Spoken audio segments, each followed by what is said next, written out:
Well, hello, my tea cozy cuties.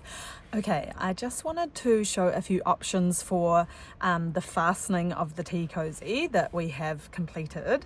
So hopefully you are up to here if you're watching this video, and it depends on the size of your teapot, shape of your teapot, and also what you have on hand. So what could be a really cute option if you have a button is to take the button on this side and sew it on, stitch it on. So you wouldn't be able to use this to stitch on my particular button because it's got really small holes, but you could get a normal thread to stitch it on, or you could get a button with bigger holes.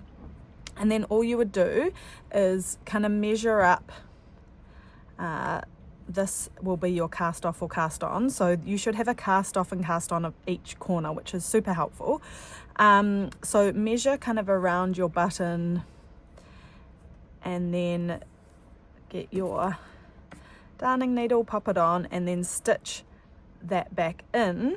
Do a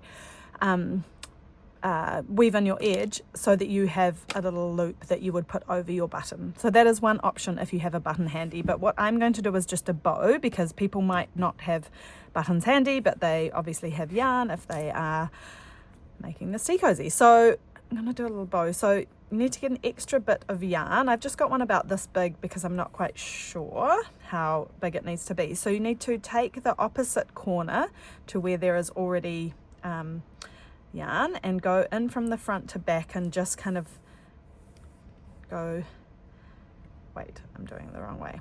Go in back to front, not front to back. So through the very corner stitch, back to front.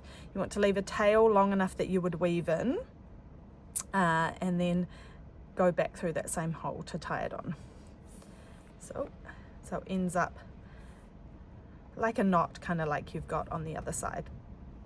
And then that's actually all you need to do. Then chop these to the same length and weave in this end. This is important because you do want it to be nice and strong, so weave it in really neatly, because so maybe take it down a bit to weave in, because it does kind of roll out at the top end. So take it all the way down to weave in nice and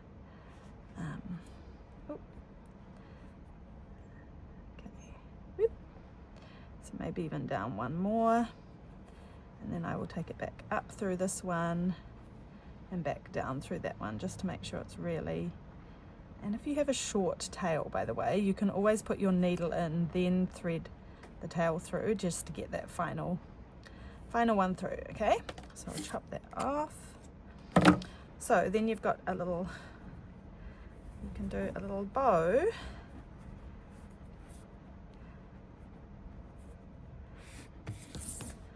For your tea cozy, which looks super cute. And there we are. Your pot of tea will stay lovely and hot in its very fancy merino wool jacket.